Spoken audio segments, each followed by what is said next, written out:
Hi everyone. The last time I was here at the Bowery was about 5 years ago, almost exactly. And my book had just come out.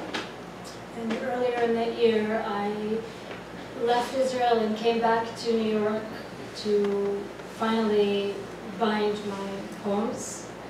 And by the end of the summer, I was already back in Israel. So, like my poems, I think I'm part here, part there. And the book is more or less in order.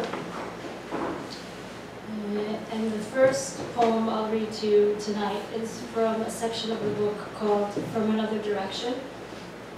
And it's when I went back to Israel and left New York after 20 years. And the poem is called 5767.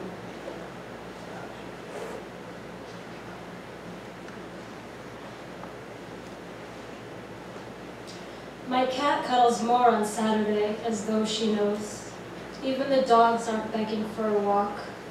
They're content that there are no construction workers, and horns honking and yelling and screaming of all kinds. The New Year has landed us this silence and the first raindrops too, and everyone is sitting in some family living room. The only place open is the corner store on Abarbanel, where we used to buy ice cream before or after our trips. Now it's my usual hangout. When I get enough energy, I'll make my way there for some stale pastries, bad coffee, and free internet service. On the way, there'll be the playing of a clarinet. Then I'll send you this poem, give the dogs a brushing, and find the sea from another direction. And in my restless nature, I also moved a lot while I was in Israel. I think I counted 9 homes and 4 kibbutzim. And among all of these moves, I lived near the Kinneret, the Lake of Galilee, and I had a number of odd jobs. And one of them was as a hotel receptionist. And the next poem was written at one of these hotels. And it's called Cats at the Holiday Village.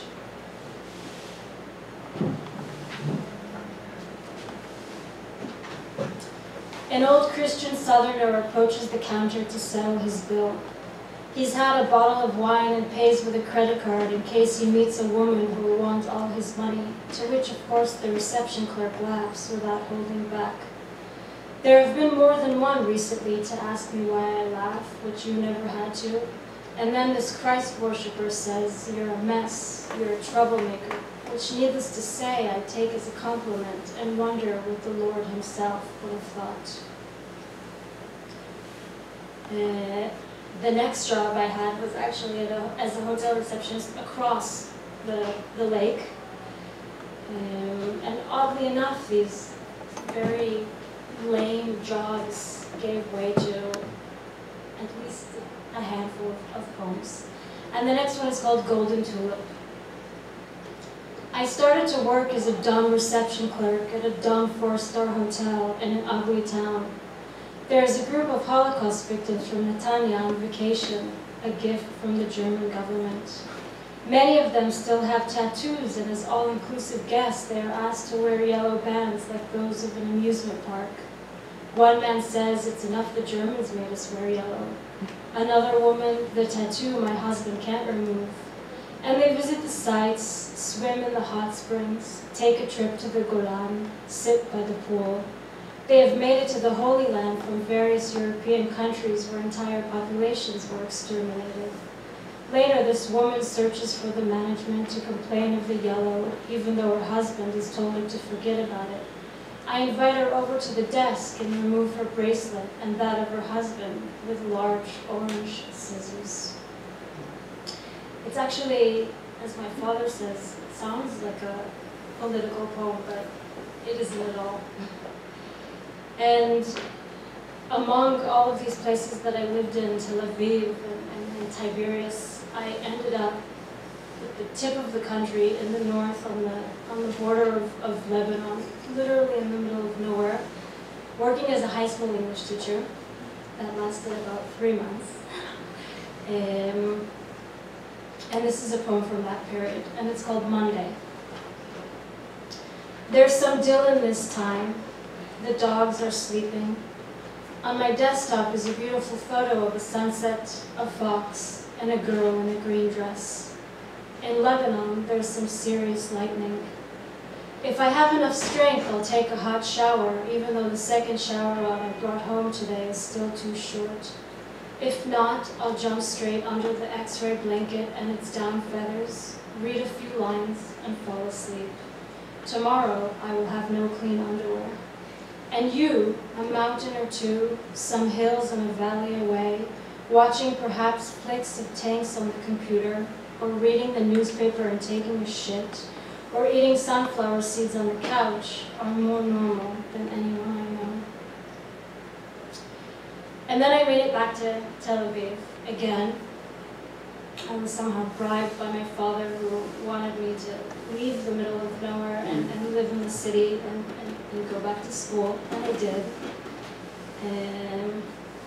And I always say that the most exciting thing that happened to me there at that time was that I met a girl, and I turned 30. And this poem is called 30. I liked eating chopped liver with you at the neighborhood pub and drinking sparkling wine on the beach in plastic cups, grabbing your breasts in between laughter. I liked walking with you through the streets of the city and sitting on a bench after Italian ice cream, listening to your tales and your wishes. I liked waking up in the afternoon to your bee-stung lips and your full participation, and then before dawn to fix you some mint tea. I liked asking your advice about my criminal doings in this small country, lending you my nail clipper and my smallest panties. I liked telling you I wasn't going to shower, dragging you down with me. And then there was another bottle of bubbles, and some cured meat, and another night, and by morning another missed school day. It may have even been appropriate that at 30 I wasn't doing lines of coke in some bathroom, but who knows. And funny enough, I wrote 2 poems about this girl, and they both have the same rhythm, and without any intention at all. I think I only realized it much later. And so I'll read you the second one. It's called Going Down. I remember undressing you in my small, empty bedroom in the middle of the night. I remember the calming sensation of being sober next to you that first time. It was summer, and I was living in an industrial neighborhood, losing my virginity again at 29. I remember lying next to you and listening to your voice go on and on until we kissed. I remember smiling as I saw you pull off your panties with your feet and wrinkle your brow. I waited many years for a woman like you, and when you arrived, I touched all of you as if I had always been there. And then came fall, and I moved into a smaller place on a street named after a Frenchman. And a week ago today, we had a marathon of sorts here. And since then, I haven't seen you. And the last poem in that chapter is called Soliloquies of a Crosswalker. And it's the last poem that I wrote in Israel before I finally made it back to New York to publish the book. And it's called Soliloquies of a Crosswalker. There is a heat wave today, and it makes my thoughts even more unsteady. And for the look of me, one can tell I've had some action, so that the desperation is off for just a bit, and the meaningless storytelling on pause.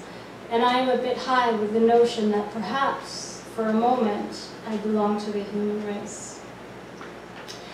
And the second chapter in the book was written in New York, in Brooklyn.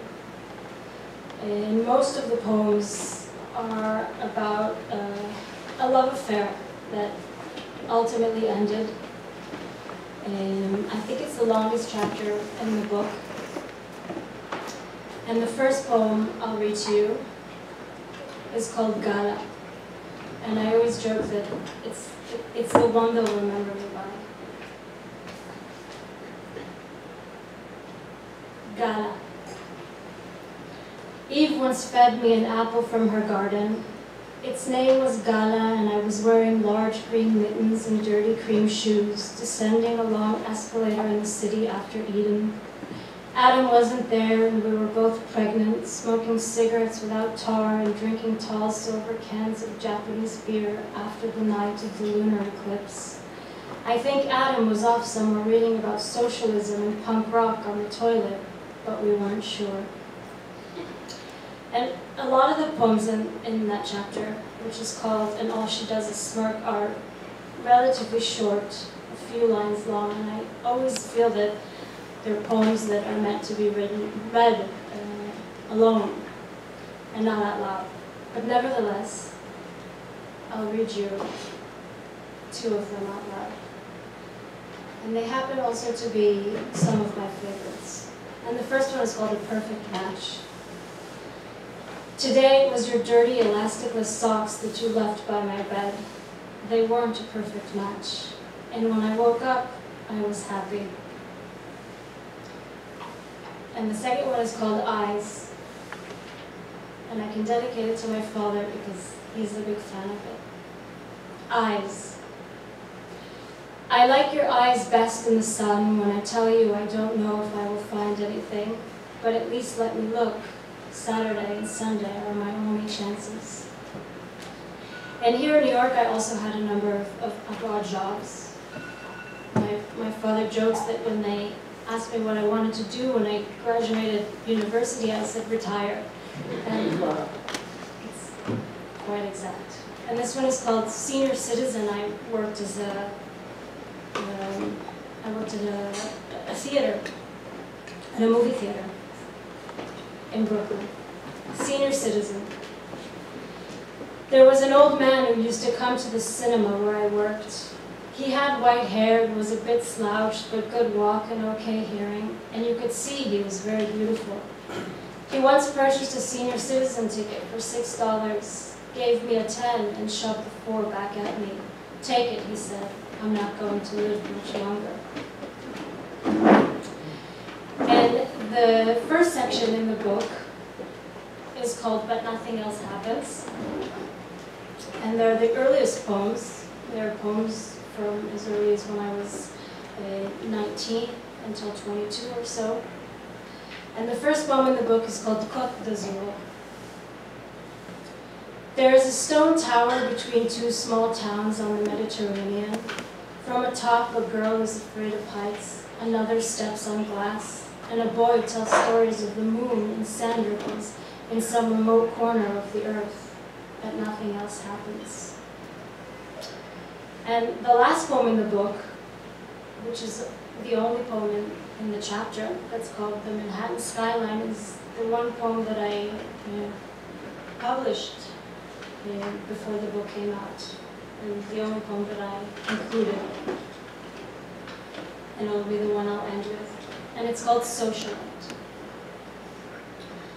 I drank chain beer tonight and walked a black lab in the snow, passing the apartment buildings of the young and rich and their indoor swimming pools and fancy gyms. As we ran toward the boardwalk, I tried to teach Joseph the dog about the Manhattan skyline, but he seemed more interested in rolling around in the snow and pulling me along. It's the only volunteer work I'd ever agree to do, and if I could give up my day job for this, I would in a heartbeat. On Tuesday was Johan, a half-shepherd, half-Amstaff canine. I think that maybe he doesn't speak English and I chat with him in Italian along the same boardwalk. When I bring him back to the shelter, I tell him that I love him. I remember asking you once if you were getting paid extra for being the advisor of that lame high school literary magazine, and you said, enough to buy an extra order of fries at McDonald's. I've actually used that one once or twice throughout the years. So what if I'm nostalgic?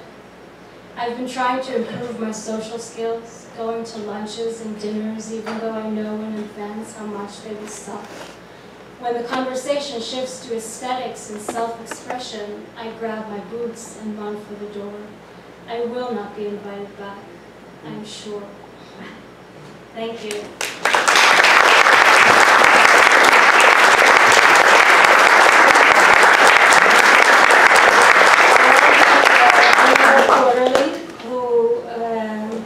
Accepted 2 of my poems, which I found out right when I came to New York 5 years ago, and for that reason, also came back this time to participate in that reading, and to the Bowery, of course, for hosting us. And most of all to my dearest lover, Ayala, who spends every day with me, and who also came here to New York to listen to me read. So thank you.